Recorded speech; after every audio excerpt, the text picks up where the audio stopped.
to strap in and get ready. The leaders in NRL SuperCoach are incoming. Bringing you the ultimate insight to help you win your leagues and climb up the rankings. You're now listening to the Insight NRL Show with your hosts, Brain, Matrix, and Whisperer.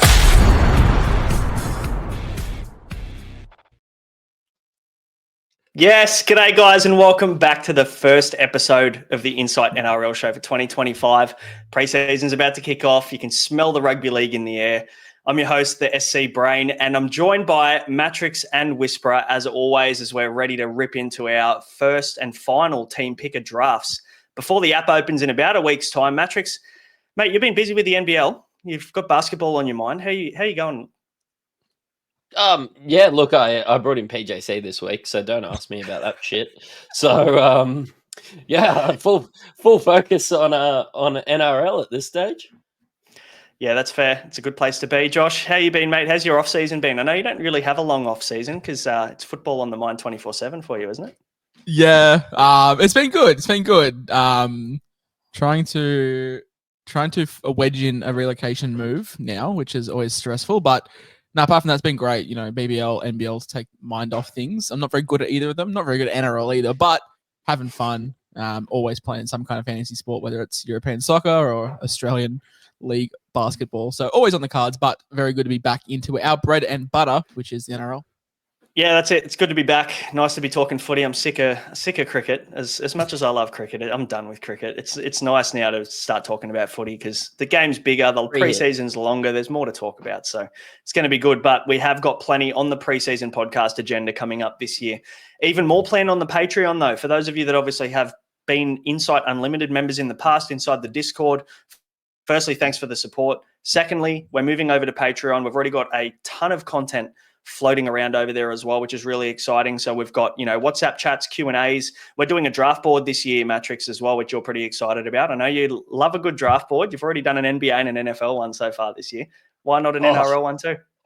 I tell you what, I'm heading up the draft boards. I've worked it all out, and I love it when because I've went ahead and done basically all my positions, and I love when like Josh randomly at 1 o'clock in the morning is doing his second row forwards, and he's like, "I can't believe you've got this good." As much as like he's saying that jokingly, there's definitely a lot of notes taking happening at 1 o'clock in the morning. It's always good to be off to a strong start with Matrix freezing about a minute 30 into a brand new podcast season. It's standard Matrix. The internet over there in Queensland mustn't be as good as New South Wales, but that's okay. We won't hold that against him. We'll wait for him to pop back in eventually. But you can become a Patreon member right now. We've got a full team previews coming where we're talking about our booms, busts, our locks, our cheapie or bargain price guys that you're going to want to get this year, as well as a lot of other stuff. And we're also doing our rankings in our draft board at the moment, ranking our top 9 in each position that we've already got Hooker out at the moment. The rest will be coming to you throughout the next probably 4 to 6 weeks. So stay tuned to that. But Josh, we're obviously here to talk about your team to kick things off, mate. I'm looking forward to it. I've seen probably about 6 or 7 iterations of your team so far. I don't know where you've landed for this episode. In the last feels like that. It feels like we're in peak preseason at the moment when you change your team daily. But mate, we might get you to screen share and we can kick things off, and Matrix can jump back in when his internet cooperates. Let's start from the top. 22,300 in the bank. As you said, team lists are constantly changing. When we do get more team news, that SC Whisperer bloke has been posting a lot. Maybe go follow him. But posting a lot of training reports and stuff like that. So whenever news like that happens, of course, it's going to change how we perceive our teams. This year with the flex, it's really, really interesting. It's now a top 17 out of your 18 selected. So there is a bit of strategy. You can maybe go lighter on certain positions than others. And for me, as you can see, it is a hooker. I do have Sandon Smith and Owen Patty from the Raiders. Big raps on Patty. He's been training really, really well this preseason and looks like he's splitting reps with Danny Levi, rounds 1 to 4 hero from last season. Look, if he's getting 35, 40 minutes, as my hooker 2 in a flex year, I'm very happy with that. There is so many cheapies this year, man, like Mamazelis, Blake Moser, Sandon Smith, like Jamie Humphreys. There's so many this season, so it's going to be interesting to see which avenue we go down. But I've gone with Sandon Smith and Paddy. Don't really need to speak about Smith a whole lot. Looks like he's going to be playing 5'8" for the Roosters, potentially goal kicking as well. Really sexy duel with half and hooker. Mate, you've known me for the better part of probably 3 years now. You watch pretty much every one of my team iterations over the preseason, and I've never ever spent big money at prop. I've always been this guy, he's 400k, he could have some value, and it never works out. It never works out. Shout out to Jai Arrow last year. Oh, mate, you and I sitting in the Star Sports Bar watching Jai Arrow get injured in his very first hit up. My season was trashed from there. That was absolutely peak times. But this year, I mean, one of these guys is an absolute lock and should be 100% owned. The fact that he isn't is an absolute travesty. The ownership percentages are wild, and we can go over those in due course. But one of them is Terrell May, obviously the Tigers recruit. Questions been asked about him, but I don't know. Sometimes it can be a bit too good to be true. He's saying all the right things in the preseason, and the role looks to be there. I've got a couple of stats here on Terrell May. Last year averaged 61, but when we look at games over 50 minutes, average 80.3. Look, I think that's probably unrealistic. But, mate, if his average doesn't start with a 7 come the end of the season, I think it's been a disappointing Supercoach year. Not only the hype, but the talent there as well. Payne Haas, I don't really need to say a whole lot. It's Payne Haas.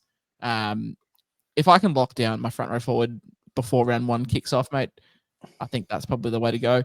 You will notice an admission of Tino Fa'asuamaleaui. I think he does feature in one of our 3 teams, so we'll touch on him over the next coming episodes, so I don't need to go on him too much. Royce Hunt, 250k. He's the most expensive of these, cheapy front row forwards, so I'm always going to pick the most expensive and then shift down. So another guy like Kobe Hopgood from Hopwood from the Knights. He's huge raps, 180k.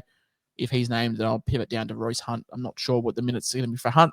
But Tom Amone is a guy that I'm really, really keen on. Absolutely bossed it over in the Super League. 32 tackles a game, 18 hit-ups, 130 meters. Team of the season honours as well for the Lee Leopards. Some of you guys might remember him. He played for the Tigers and played for the Rabbitohs back in 2019 to 2021. And then good to see the can has been cracked and we're back in action Matrix. But yeah, the Bulldogs have handed him a lifeline. He's coming over. There is competition for minutes at the Dogs. So look, I'm hoping for a 20, 25-minute roll off the bench as my front row forward 4. Can you get back up? Sorry. Matrix, obviously we're playing a little bit of catch up here, but we've got Sandon Smith and Paddy at hooker, and then Haas, May, and Rex Hunt, as Mick Dell from the AFL podcast likes to call him. Yeah. Rex Hunt there at front row forward 3 and Tom Amone. Any thoughts on any of these guys before we move to second row? Yeah, look, I think Payne Haas is an interesting one. I get it. I think that he'll be great. I think that he'll be consistent. But, yeah, look, I like the double cheapy hookers. It's a wasteland. Let's just load up elsewhere. It's good. Yeah. I did mention that, with flex, I think we can be a little bit lighter in certain positions because, one of these guys is going to drop out. So hooker I've opted for at the moment. I've experimented with guys like JMK, Blake Brayley, had Harry Grant there for a bit, had Max Plath. I've got a hard on for Plath. Check out the consensus rankings. I've ranked him much higher than Brano and Matrix. Link in the description if you want to check out the Patreon. But yeah, I'm hard on all those guys, but I just think with the team balance, I'm happy to go cheaper hooker for now. Mm-hmm. Moving to 2RF, interesting. Isaiah Papali'i sticks out there because I have not been keen on him all preseason. I don't know if he starts round 1. I don't know if you break up a winning combination in Sorensen and Martin, but he's more here for a price point. If he is not named, there's so many guys I can pivot to. Alex Seyfarth is one that comes to mind. I'm keen on him if he's playing 80 on an edge. But for me, Papali'i would almost be a must-have, boys, if he is named round 1. Yeah, I think so. I think he has to be. Look, I think I agree with you on the fact that Scott Sorensen would be pretty hard done by if because realistically, he's probably the one that gets shafted back to the bench because we know how versatility sometimes in the NRL, but also in Supercoach can be your worst enemy as well as your best friend. So I think with Sorensen being able to play through the middle, he's probably more an appropriate bench option. So, I'm interested in Papali'i for sure. He was such a disappointment at the Tigers for the most part as a Tigers fan. So hopefully he can find what the form was that brought him over to the Tigers from the Eels to start with. Yeah, and I know he's not in your team. I know he's not in your team, Matrix, but if you do see Papali'i named to start round 1, are you just moving heaven and earth to get him in? I mean, I still think I'll wait a couple weeks and then look. Like, we have seen that drop off, and he was so disappointing. So disappointing. Like, I'm not sure we'll ever see the IPAP of years ago. And there is so many mouths to feed at Penrith as well. And I think it might take a bit to click. Like, I'm not saying I won't own him, but I am saying if I see him score 70 in week 1, I'll probably just burn a trade early and everything like that. But yeah, look, I'm still probably not come week 1. Yeah, that's fair. I mean, Penrith draw is not overly fantastic either, as you can see here. Bit of a shameless plug for my own accounts, but I've ranked, I guess, some of the tougher draws, and Penrith is not overly great in the first, 7 weeks, playing, was that 5 teams in the top 8 of SuperCoach defensive stats last year, and then plays Souths, which you would expect to be on the improve. So it's not like a slam dunk pick either way, but like I said, it's definitely a price point thing. 585k, really easy to pivot. Like I said, I've got 20k in the bank as well, so I can get up to 600 if I need to. Kobe Hetherington, this one's probably all floor on Matrix. Talk is that Madge has a bit of a stiffy for him. Madge loves him, and he might displace Pat Carrigan and force Pat Carrigan to move to the middle. I think Rugby League Guru made a good point about Corey Jensen and the drop-off from him and Haas to what's coming off the bench. So maybe moving Jensen back to the bench to give a bit more impact, and then moving Carrigan to front row and allowing Kobe Hetherington to come in. What do you think on Kobe Matrix? And I guess at 338k, if he's named at 13, what are your prospects as a Bronx fan? Yeah. Look, if he's named at 13, then 100%.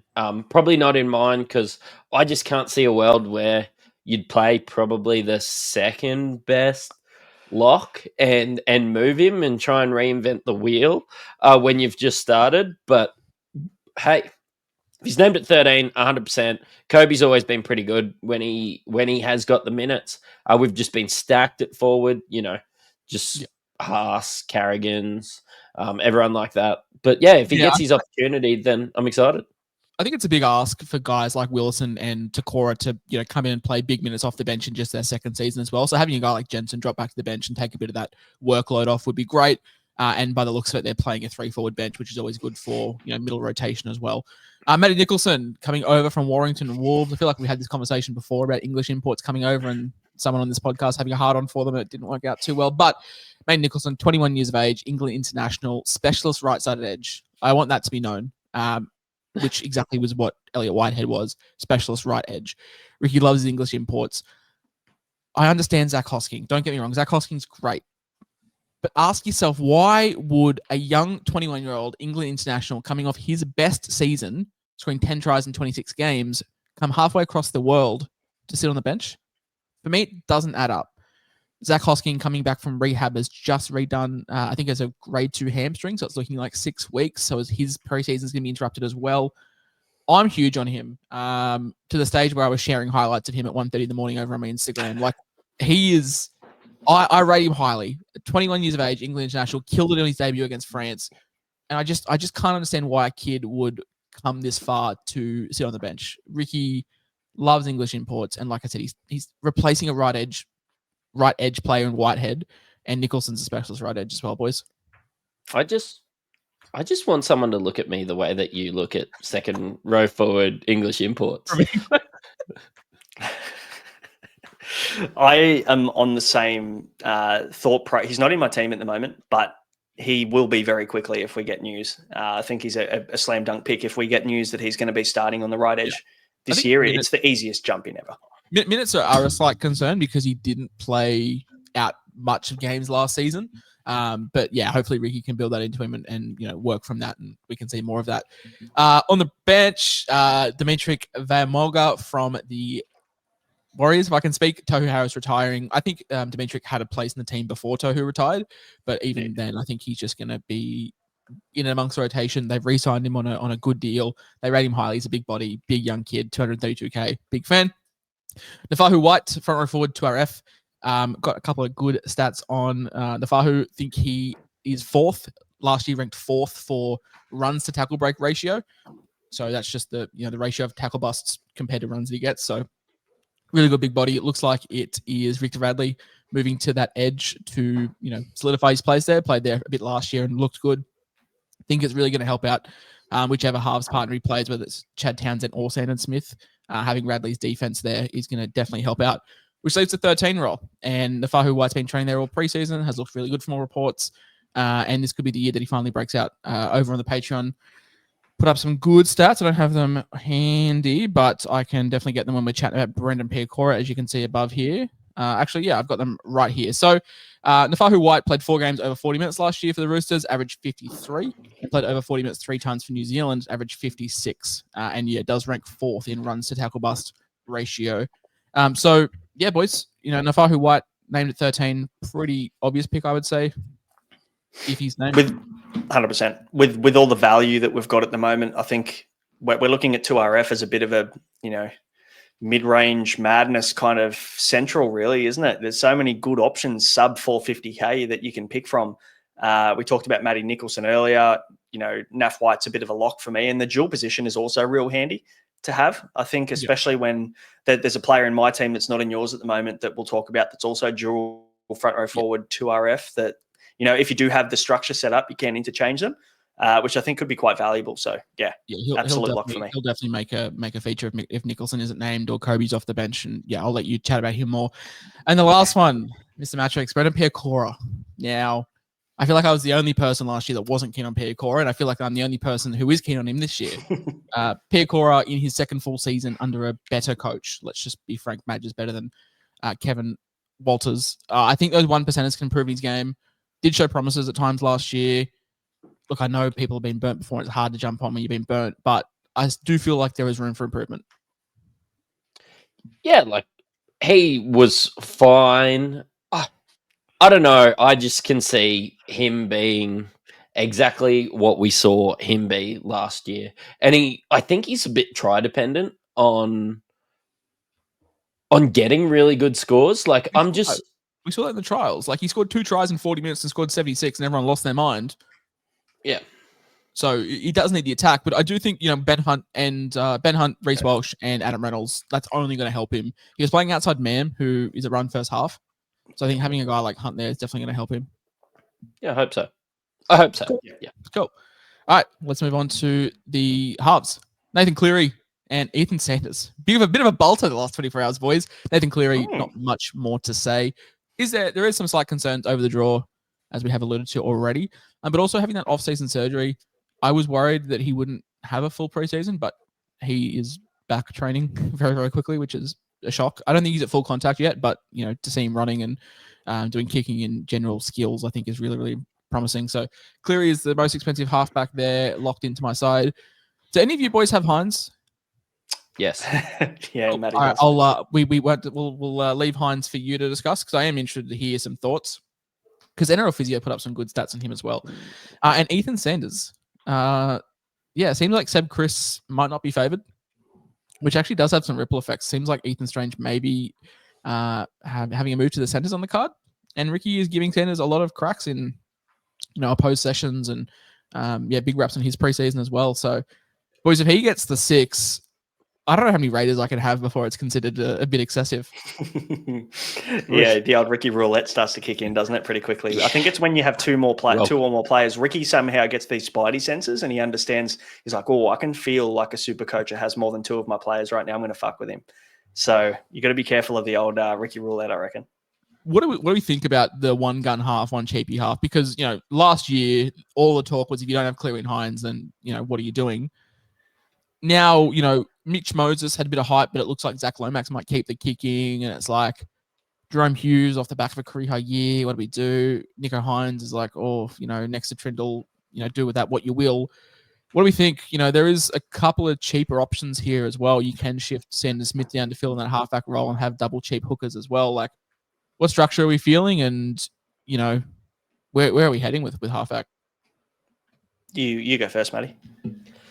Oh, I'm going double gun, but I'm not sure why you would go like a Sanders with the way that Ricky is the way that he is and not go like a Lewis Dodd. I think Dodd will get there, and he's somebody I had until some of NRL Physio's stats, honestly, got thrown in my face, and I was like, oh, hello, cheeky. I love it when you talk dirty to me. But yeah, look, I think there's there's merit to it. And I think the flex position allows it too.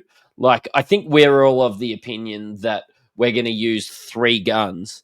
But if you see Nico Hines get 103 times, you can still get your cash generation from a Sanders or a Dodd, and it does give you that flexibility. That's probably was my first thoughts with flex in general, that it might allow me to have an extra cheapie, because at times it's hard to get a fullback cheapie or a halfback cheapie or somebody like that if you are running guns. But yeah, look, I do like the makeup of this.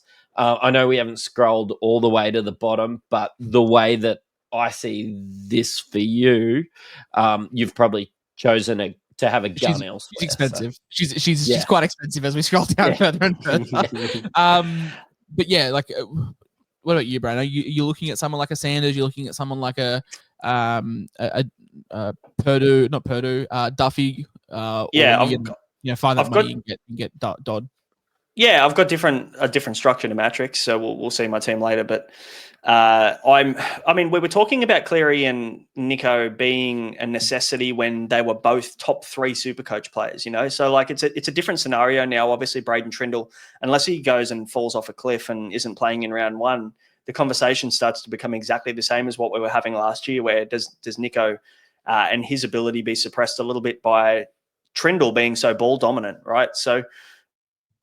For me, I'm going gun cheapy at half, and I'm loading up elsewhere, as we'll probably. I think we're all on the same page with where we're spending our money this year, due to the fact that we can go a bit cheaper elsewhere due to the flex. So yeah, no, I think I'm in the same camp as you, Josh. Amazing. All right, let's scroll down to the beautiful 5/8 Jay Luai. Wow, what a signing! Never ever hated him. Don't scroll back to my social medias, please, and don't tweet me on any Jerome Luai hate. But boys, he was really, really good last year. Priced at 59.5, scored 85.6 in 6 games at halfback. Obviously, I'm not saying he's going to average 85.6, but even if he's 15 points worse, that's still a 70. Even if he's 25 points worse, that's still 60. That's still breaking even. Luai playing 7, I'm really keen on. Does have the really handy duel to get him down there in 5/8. Yeah, I know that Matrix, you've been tossing and turning, losing sleep about trying to fit him in. We'll look at your team, but what do you think on Luai, I guess, heading into the season for the Tigers? You go first, Brano. It's all good. No, I don't know. I mean, I've got nothing really to say, and also don't look at my previous tweets either, because I've always been a really big fan of Jerome Luai. No, look, it's hard to look away when you. I think we also need to temper our expectations. Everyone's pretty excited about the Tigers. I think I've been excited about the Tigers for 3 years straight now, and I've been pretty disappointed. But Jerome Luai just brings another caliber or another standard to the Tigers. Things have seemed pretty positive out of camp, but it's the numbers out of halfback for me that are the big appeal. If he was going to be at 5'8" and he wasn't getting as much of the ball, yeah, he's probably going to do the same as what he did, or even less at Penrith. And there's every chance he does less at the Tigers, because we're not as good of a team as Penrith. We don't have a system like Penrith did where he fit into. He won 4 premierships there back to back. So we've got to temper our expectations on Luai. He won't start red hot. I don't think he will. But I think at 582K, what's he priced at? He's priced at 59, I think. Yeah. Yeah, look, 59. He could probably cruise through a game and average 60, I think. Yeah. In the 7 jersey anyway. If he's 25 points worse than what he was at halfback at Penrith, he's still breaking even. 15 points worth, he's still 10 points of value. So for me, it's like, yeah. I probably should have asked this the other way around. I was going to ask you, Brano, about Luke Metcalf, but I probably should go to Matrix, considering he was the Luke Metcalf #1 stan last year. Matty, 442K, priced at a 45, average 65, he's 3 games uninjury affected. Potential goal kicking on the horizon for him as well, barring no Tanner Boyd named at 7. Obviously, yeah, you're a huge Luke Metcalf fan. I assume you are heading into 2025. Yeah, he's a jet. I've got Luai in my team, but I've got Luke Metcalf as my starting 5/8 because he's better. There we go. Fuck. And look, at 440K, he's just a guy that's mid-priced, and we've seen him perform. I think he was on like the trajectory where he was going to hit the moon last year, to be honest. And look, Tamari Martin was there, and he's done well, and they've got to do another halves pairing with SJ retiring, but I just can't see a world where Luke Metcalf doesn't make 150K this year, and you can't just start him every single week to start off with. And then, if he plateaus out, you can probably move him on to an absolute gun after that. So I think the main concern, Tohu Harris retiring, Sean Johnson retiring as well, like they're probably going to take a bit of a backward step. So I'm not expecting 65 off the bat for Metcalf, but if we can plot around 52, 53 for only 8 points of value to start the season while they're still gelling, I'll very, very happily take that. Not everyone has to hit the ground running, so to speak, especially if you've got big guns to come, which we'll shortly see. Moving into centre wing, I've never been a big spender on centre wing, boys, but yet I'm looking down the barrel of two assets that are costing me in the vicinity of nearly $1.4 million. Jacob Carraz, Ruben Garrick, Jack Bird, Billy Smith, Jackson Purdue, Tamale, and Toya from the Roosters. Let's start with the Lebanese god himself, Jacob Carraz. Averaged 71.8 last year, boys. Average 84.0 in 13 games on the wing.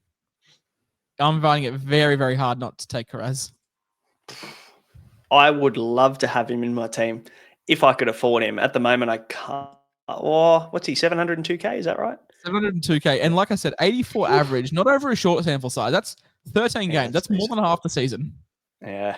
It was the move to centre that kept frustrating us all last year because we all, I think, correct me if I'm wrong here, we all owned him at different points throughout the year last year. Yep. And every single time we saw the team list, we're like, fuck, he's named at centre again. But then he'd score a try and it'd be okay. For the most part, he'd probably salvage his score. But on the wing, his base power on the wing goes through the roof with all the kick returns and everything that he gets. So, sign me up. Oh, you know what? You could probably sell me on it, to be honest. What a segue. Let me find one of the million posts I've made in the last week. You talk about that base power, mate. Tied for third in the league behind Herbie Farnworth and Dylan Lucas as well. So 54 points per game in base power. And that does take into account games at centre as well. I haven't done the numbers at just the wing. But if you add the wing, I'm sure that it is exorbitantly high. And like I said, 84.0 over 13 games, which really gets me hot and heavy under the collar.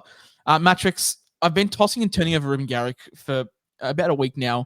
I feel like he's a guy that if I don't pick, he's going to go well. If I do pick, he's going to be shit. And I'm telling myself I shouldn't have gone there. But last year, averaged 69.5, but averaged 79 points a game in non-HIA affected games. He does have 5 of those first 7 games on the wing. What are we thinking of R. Garrick? Probably at centre. As much as I want him on the wing, I think on the wing he's a must-have. But even at centre, I think I'm still happy to take a punt for 2 months. I think we don't talk enough about probably season-long keepers at the start. Like we talk about, Metcalf, getting him up to a gun or whatever. I think you can get Garrick and hold him all year and be completely fine. I get a bit disappointed now that he's not the preferred guy that drops back to fullback through that origin period or when certain injury breaks down. Yeah, when certain injury-prone guys on their team go off, and that's, I suppose, my fondest memories of owning Ruben Garrick. But look, he's probably not going to be 900K, but if he's 700K at the end of the year, I'm not going to be surprised. And if you've held him from week 1 to week 27, I'm also not going to be surprised, which sometimes it's not what you spend, it's what you save. And when it comes to trades, I know there's always times where you've got to get down to, a 300K cheapie that's hitting some form and starting to go up in cash in their third game. And you're going to have the flexibility because you can just hold Garrick always. Yeah. I think there's, I probably have a little bit of an imbalance side. And the one person that would come out would be Garrick. If I've got to find funds, I can drop him to a Campbell Graham and straight away I find myself 180K to upgrade elsewhere. But Garrick right now is looking really, really tasty, especially with those non-HIA stats, because we know how frustrating they were last year. Averaged, just under 80 in those non-HIA affected games, even at centre.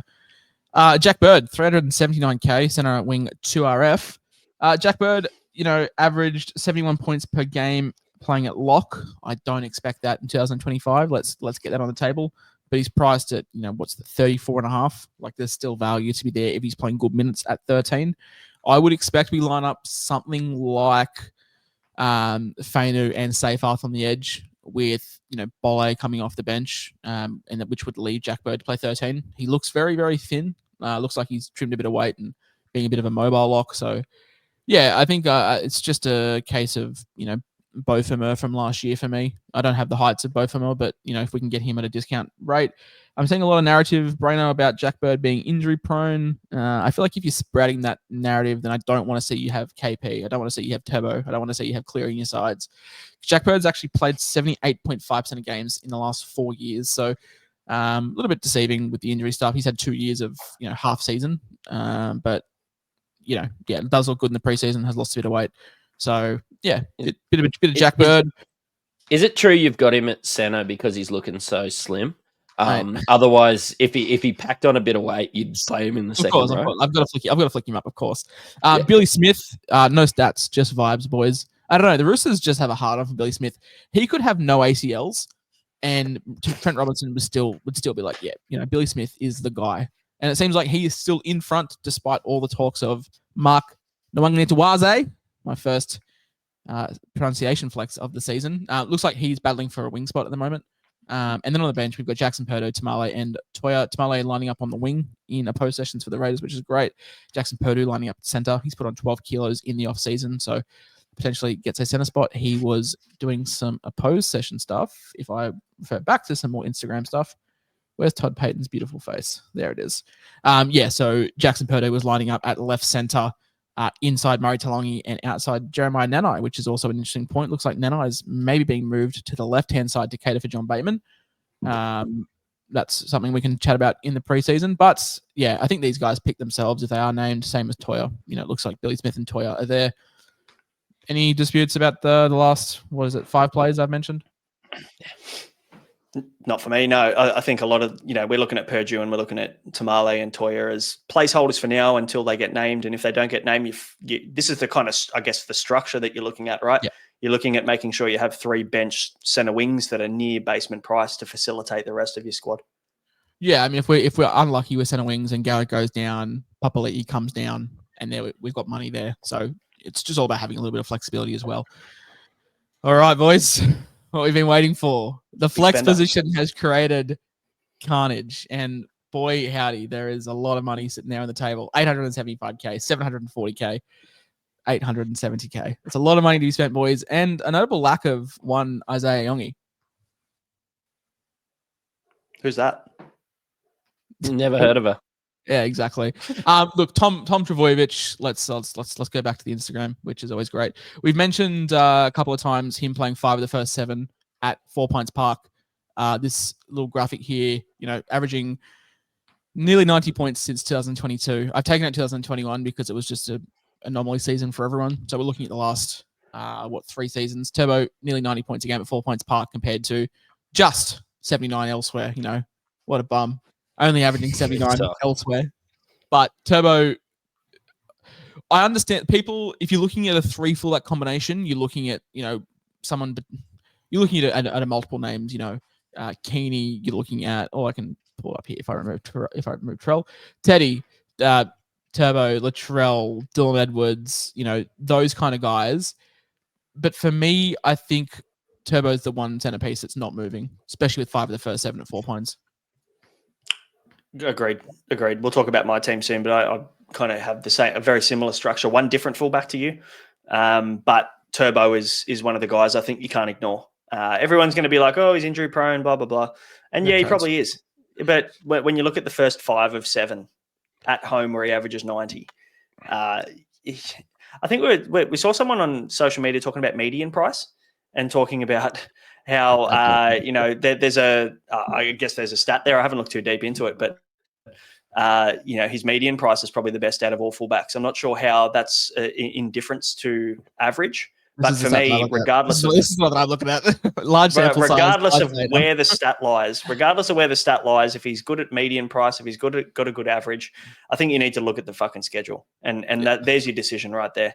If any of these guys are playing at home that often, it's a fucking golden draw for me. You can talk me off the other 2 and we'll chat about them. But I don't see myself ever going with that Turbo unless he, falls over in the shower again late in the preseason. That's races he's made up the street, maybe. No, he fell in the shower. Matrix, let's chat about Reece Walsh. There's a couple of guys that can be here. It can be one Callum Ponga, can be one Scott Drinkwater. They're probably the 2 other ones I'm looking at. I'm looking at 3 of those 5. For me, KP, what's going on with his 6 and 7? I don't know what's going on. Adam O'Brien's doing some really, really weird things. Let's have a look here. Callum Plonga has played 7 games in 2024 with Tyson Gamble at 5'8", averaging 78.2 compared to 6 games without him where he averages 100.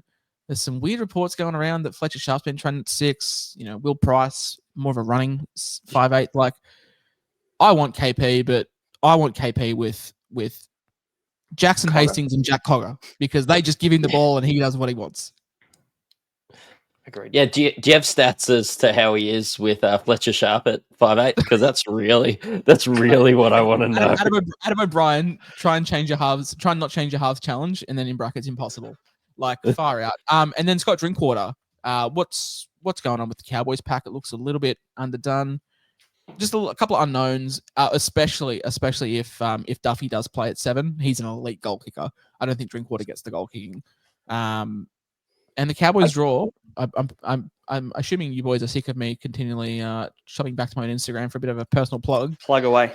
But the Cowboys draw ain't too crash hot either. Manly away, Sharks at home, Broncos who we expect to improve, the Raiders who are really, really tough to play against, Penrith and the Bunnies who we expect to improve, and then the bye in round 7.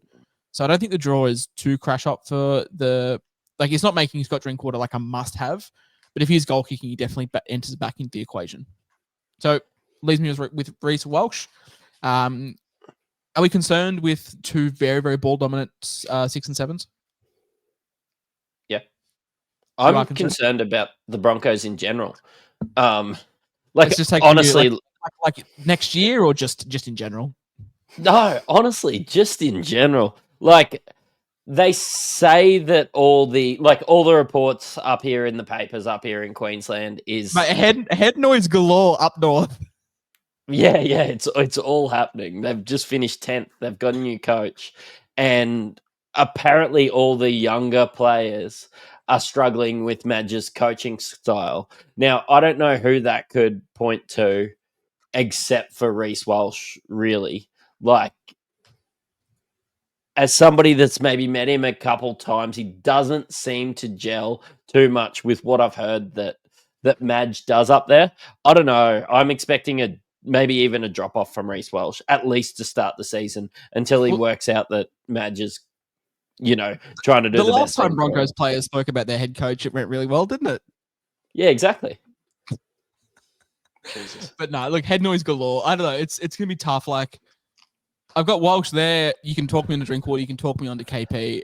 That third spot's a bit rough, but one man that won't be there is Isaiah Yongi. Hot take, but look at the price of these guys, boys. 750, 740, 870, 860. I never want to wish injury upon any player. Fuck, what happens if he goes down? What happens if he sucks? You got to find 600K to move it quickly. We've been given a gift to have 3 of the stud positions. Fullbacks lead the NRL last year, or SuperCoach last year, in 80-point games, 90-point games, 100-point games, 110-point games. Every category above 80-point games, fullbacks lead. And I understand Iongi is nearly bottom dollar, and like if he averages 60, fantastic. What if Turbo puts on 140 points in round 1 and Iongi scores 25 against Melbourne? Are you going to have the balls to hold him, and not rip your team apart? For me, it's like I would rather pivot to Iongi, especially with someone like Latrell, where if I find Latrell's draw, are you telling me that we can't buy Iongi here when Trell starts to hit the wall after 2 rounds? Is that not a much smarter play, boys? Yeah, 100%. You'd rather have the money there to downgrade to a player than have to find 400-500K. Like, your whole team structure is dependent on Iongi. Yeah. Your whole team falls apart without him. If you need to move him on, he gets injured. It's all good to have Crichton, Hamole, and Isaiah Papali'i as your 2 RFs. Because you've got Iongi at fullback. If he sucks, 2 of those have to go to find the funds to change him up. I'd much rather start without him and then bring him in round 3. Yeah, and obviously we're more than willing to put our hand up if he comes out and fucking smashes it. We'll put our hand up and say good on him, and we'll buy him in round 3. Of course. We won't really be that far behind, to be fair. I mean, yeah, he comes out and scores 60s or 70s in the first 2 rounds. I'd say that I'd be pretty comfortable in saying that all 3 of those fullbacks would probably score 60s and 70s to kick off the season as well. And then you can just free up a stupid amount of cash to then do whatever you want across the rest of your squad then with that extra money when you go to Iongi. So I'm on the same page. It's like Parramatta are playing. Where are we? Yeah, I'll put this up on the screen properly for you. So it's Melbourne bigger. and the Tigers. Okay, fantastic. Thank you. Melbourne and the Tigers. So Melbourne's going to be rough. Melbourne away from home is going to be rough. Tigers at home, who knows? He might only score 80 points in the first 2 weeks. Then if you're a non-owner, you do have a discussion to own. But if you're an owner, you've got to hold. You've just got to hope it comes good. Bulldogs, and then Manly. Like, it's not amazing the first month. Yeah, and again, can we and I don't know, I probably will offend Parramatta Eels fans by saying this, but they just came 16th. They just struggled in the back end of their season. It was a bit of a dog's breakfast there by the end of the year, and they were giving the Tigers a run for their money. The Tigers, the 3-time spoon, piss poor Tigers, and they nearly gave them a run for the fucking wooden spoon last year. So this isn't he's not coming into the Broncos the Broncos were poor too. He's not coming into the Melbourne Storm system. It's not far along. It's a completely different system. No, very different situation there. Boys, that is the Ramsey resurgence or the Ramsey no, isn't it? Resurrection? No, it's not. Resurrection. Ramsey resurrection. Resurrection. Love it. Yeah, that's good. I was going to put him in as a cheapie. I was going to put him in as a cheapie just for a bit of vibes, but no, I wanted to present my team. And let us know what you think about in the comments below. I've got a bit of a different structure to the other boys, and by no means is this locked in because I touched more than a 14-year-old touched himself. But I like the structure of it right now. I like having my front row is set. I like having a little bit of razzle dazzle at the center wings for the first time in my 10-year SuperCoach career. So different. Love it. Any thoughts, Matrix? Anything to add? Yeah, it does hit differently. I think that's I think it's a really good team. Couldn't spend that much money at center wing myself. There's a couple glaring guys in there that you've missed, and I'm excited to talk about them in the next couple pods. Amazing. That's it. So we'll obviously we're going to be covering our own teams individually. So you'll get 3 separate episodes with all of our teams, all of our explanations as to why we've picked all these players. Obviously, the Patreon members already know what these teams look like. They've already got an in-depth rundown of all of the team previews up to now, and they're getting an early look at our rankings as well. So they already know exactly where our heads are at on all these players. But if you want to join, the link is in the description below. It'll only cost you less than $10 a month to get full access to us throughout the whole season moving forward. So, guys, that will do us. Hit the subscribe and like button if you haven't yet. Starting the season, we've got plenty of content coming your way over the next, how long have we got until the season starts? About 6 weeks, boys? 57 50 days. Oh, yeah, we're in day counting time. That means we're close. So it must be the right time of the season. Days are coming. Plenty of content coming your way and even more in the Patreon. Become a subscriber there. Subscribe and like on here. And we'll see you for the next episode, which will be Matrix's team preview. Catch you then. Cheerio.